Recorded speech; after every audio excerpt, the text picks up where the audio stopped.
So hello everyone, welcome to channel the quant सुरासा।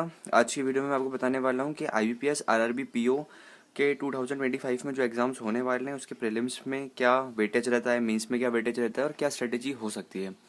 बहुत short story बताऊँगा, कोई इतनी हेक्टिक या लॉन्ग ड्यूरेटिबिलिटी की वीडियो नहीं बनेगी जिसमें आपको ये बताऊँ कि टू डू लिस्ट ऐसे बनाओ, सुबह उठ के ये करो, दोपहर में करो, 50 क्वेश्चन लगाओ, 100 क्वेश्चन लगाओ। बहुत मीडियम लेवल की बताऊंगा। उसमें आप फिर डिसाइड करें आपको अपनी टू डू लिस्ट कैसे बनानी है, क्योंकि आपकी जो डेली लाइफस्टाइल होगी, डेली रूटीन होगी, उस हिसाब से आप अपनी जो एक कंसिस्टेंसी जो होती है रूटीन की वो बनाएं। ठीक है, तो स्टार्ट करते हैं। टारगेट आईबीपीएस आरआरबी पीओ 2025 का जो एग्जाम्स होने वाला है, हो सकता है एग्जाम पैटर्न थोड़ा चेंज हो, बट स्टार्टिंग के लिए बता देता हूँ, इतना ही होगा, कुछ ज़्यादा इसमें चेंजेस तो देखने को नहीं मिलने वाले। बात करते हैं प्रीलिम्स में। फिर तो प्रीलिम्स में आपको दो सेक्शन मिलते हैं, एक रीजनिंग मिलता है, एक न्यूमेरिकल एबिलिटी मिलता है। इसमें आपको इंग्लिश नहीं मिलता। और 40 क्वेश्चंस रहते हैं रीजनिंग में, 40 मार्क्स के। 40 क्वेश्चन रहते हैं न्यूमेरिकल एबिलिटी में, उसमें भी 40 मार्क्स रहते हैं। 80 क्वेश्चन 80 मार्क्स रहते हैं। 45 मिनट्स कंपोजिट टाइम मिलता है। और इसमें जो सेक्शनल कट ऑफ जाता है, मैं तो एमपी का हूँ, तो सॉरी यहाँ क्लर्क लिखा है, क्लर्क पीओ दो। क्लर्क का तो आपको पता ही है, लाइक 70 प्लस जाता है एमपी में। बट जब पीओ की बात करते हैं तो 55 प्लस जाता है एमपी में। हमारे मध्य प्रदेश में तो आरआरबी पीओ का जो प्रीलिम सेक्शन होता है वो 55 प्लस तो जाता ही है। बाकी आप यूट्यूब पे देखेंगे तो, और सॉरी गूगल पे देखेंगे तो आपको डेटा पता चल जाएगा, लाइक 5 ईयर्स का क्या ट्रेंड रहा है। बात करते हैं मेंस में, तो मेंस में आपको 5 सेक्शन मिलते हैं, रीजनिंग, क्वांट, जीए, इंग्लिश और हिंदी लैंग्वेज का कोई एक आप चूज कर सकते हैं, और कंप्यूटर। ये क्वेश्चंस डले हुए, ये मार्क्स है, और 2 आवर्स मिलते हैं। इसमें कुछ टाइम बटा हुआ होता है, लाइक ये 20 मिनट का होगा, 30 मिनट का होगा, ऐसे करके टाइम होते हैं। और इसमें इंग्लिश और हिंदी में कोई एक चीज़ चूज़ कर सकते हैं। कंप्यूटर के 40 क्वेश्चन होते हैं जो 20 मार्क्स के होते हैं, है ना। अब बात करते हैं, ये तो बेसिक चीज़ बता दी मैंने, प्रीलिम्स हो गया, मेंस हो गया। फिर उसके से आपका अब मैं बताता हूँ कि कैसे टू डू लिस्ट फॉलो कर सकते हो और क्या चीज़ें करना ज़रूरी है। अभी जो कैलेंडर आया है तो उस हिसाब से प्रीलिम्स आपका 27 जुलाई को है और मेंस आपका 13 सितंबर को है। तो मैंने स्ट्रेटेजी बनाई है मार्च से लेके जुलाई तक की, कि इस पीरियड में आप क्या कर सकते हैं, कैसे प्रो हो सकते हैं।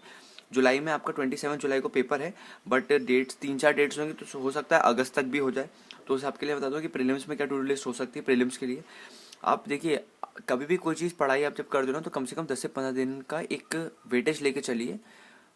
प्रेजेंट मतलब ये सोचिए कि मैंने आज से स्टार्ट कर रहा हूँ, बट अपने जो नोट्स होंगे उसमें मार्क करिए कि मैंने 1 मार्च से स्टार्ट किया है। तो सबसे पहले देखिए, प्रीलिम्स में आपको 2 सेक्शन मिलने वाले हैं, रीजनिंग मिलने वाला है, क्वांट मिलने वाला है। आराम से आप ना जो सिलेबस है ना वो सिर्फ मार्च के अंदर कंप्लीट कर सकते हैं।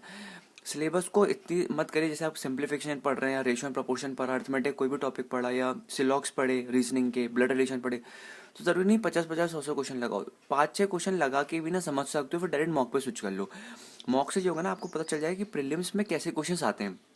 अगर मार्च में आप अपना सिलेबस कंप्लीट कर लेते हो, 2 सोर्सेस आप जौन सा फॉलो करना चाहो, यूट्यूब से कर लो, पेड सोर्सेस से कर लो, और सिर्फ हाफ सिलेबस करो। हाफ सिलेबस में ये नहीं करना कि अगर 12 चैप्टर तो 6 कर लिए, नहीं, हाफ सिलेबस में क्वेश्चंस थोड़े कम कर दो। मान के चलो रीजनिंग में सिलॉक्स के आपको 50 क्वेश्चन दिख रहे हैं, नहीं, सिर्फ 10-12 कर लो, उसमें आपको क्लैरिटी हो जाएगी। फिर आप वीडियो सॉल्यूशन जो होते हैं उन पे वर्क कर लो, पीडीएफ पे वर्क कर लो, वहाँ से सीखते सीखते चलो। उसके बाद आपको क्या करना है, मार्च में आपने सिलेबस कंप्लीट कर लिया प्रीलिम्स का। फिर अप्रैल, मई, जून, जुलाई में तो पेपर है, बट जब भी जुलाई मान के चलो 20 दिन मिल जाते हैं, जुलाई के 27 दिन मिल जाएंगे, 26-27 दिन मिल जाएंगे। उस हिसाब से आपको सिर्फ करना क्या, पर डे का एक फुल मॉक देना है। फुल मॉक में आपको रीजनिंग और जो क्वांट होगा उसका फुल मॉक लगा देना है, उसको एनालाइज कर देना है। फिर जैसे अगर आपने सुबह लगा लिया, उसी को फिर फटाक से वो कर लो, एनालिस कर लो। फिर दोपहर या शाम को एक सेक्शन लगा लो, सेक्शनल रीजनिंग का लगा लो, क्वांट का लगा लो, अल्टरनेटिव डेज में आप लेके चल सकते हो। तो ये था प्रीलिम्स की। अब इसमें इतना ज़्यादा तो मैंने बताया नहीं कि इतने बजे ये करो, आप अपने हिसाब से टाइम सेट कर सकते हो। अब मेंस की बात करते हैं। देखो, जब आप सिलेबस कंप्लीट कर रहे हो ना, तो आप 24 घंटे इसमें नहीं लगे रहोगे, तो थोड़ा सा एडिशनल पार्ट निकाल के 1-आध घंटा जीए को भी दो, जनरल अवेयरनेस को भी दो। देखो, जनरल अवेयरनेस की वीडियो 2-3 दिन में मैं वीडियो डाल दूंगा, वो भी बहुत शॉर्ट वीडियो होगी, जिससे आप बहुत आसानी समझ पाएंगे क्वेश्चंस कैसे आते हैं, क्या करना जरूरी है, कितना पढ़ना जरूरी है, कितना लिमिटेड पढ़ना जरूरी है। और बात करते हैं मार्च में, आप देखो जीए तो ऐसी चीज़ है ना, क्योंकि आप ये मत सोचें कि आरआरबी के एग्जाम टारगेट करने, उसके बाद भी बहुत सारे एग्जाम आ जाएंगे। फिर आपका एसबीआई क्लर्क, एसबीआई पीओ भी लगे पड़े रहेंगे, आईबीपीएस पीओ, आईबीपीएस क्लर्क भी आ जाएगा, उसमें आपको जीए का पार्ट मिल रही है। तो मार्च से सबसे सही समय रहता है जीए स्टार्ट करने का। ठीक है, अब बात करते हैं फिर जब आपका मेन सेक्शन में कंप्यूटर आता है, तो जून सबसे सही समय रहेगा। कंप्यूटर में सिर्फ 3 चीज़ फॉलो करें। अरिहंत की बुक्स आती हैं, और भी बुक्स आती हैं, मैं आपको जब जून आएगा तब मैं आपको सजेस्ट कर दूंगा कौन सी बुक लो। साथ में पीडीएफ्स होती हैं, पीडीएफ्स को पढ़ो। और फिर जो मॉक्स आते हैं, मॉक्स दो, 40 क्वेश्चंस मिलते हैं, 20 क्वेश्चन मिलते हैं वाले मॉक्स दो। 2 से 3 महीने में इसमें परफेक्ट हो जाओगे। आपको ज़्यादा समय मिल जाएगा, सितंबर में मेंस है तो 2-3 महीने और मिल जाएंगे।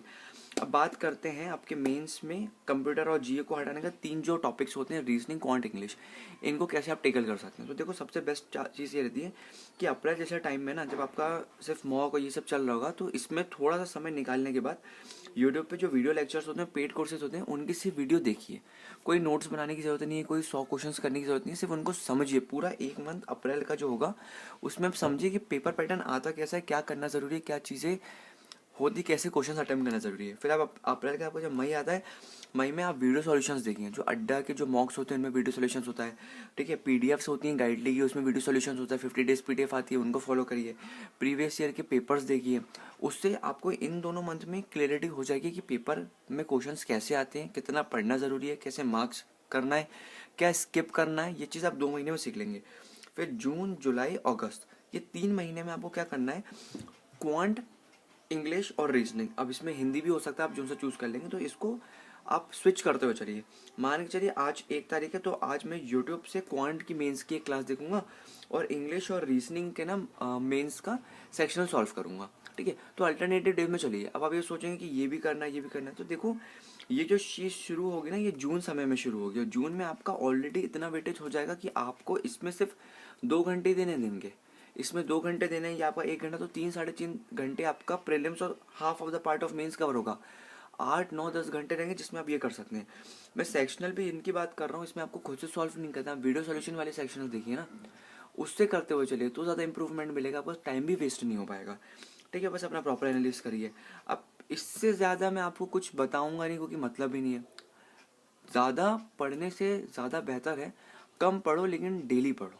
आप उस चीज़ की कंसिस्टेंसी बनाओगे तो भी आपको रिजल्ट्स मिल जाएंगे, ठीक है। तो आज की वीडियो में इतना ही। अब जो नेक्स्ट वीडियो आएगी वो आएगी IBPS क्लर्क के लिए क्या हो सकता है, कब एग्जाम्स होंगे, क्या शेड्यूल बनाऊंगा मैं, वो मैं आपको बिल्कुल बताऊंगा। बाकी मैंने IBPS RRB क्लर्क की बना दी है, ये PO की है। तो मिलता हूँ आपके साथ एक नई वीडियो में। तब तक के लिए जय हिंद, जय Bharat and have a nice day guys. Thank you so much.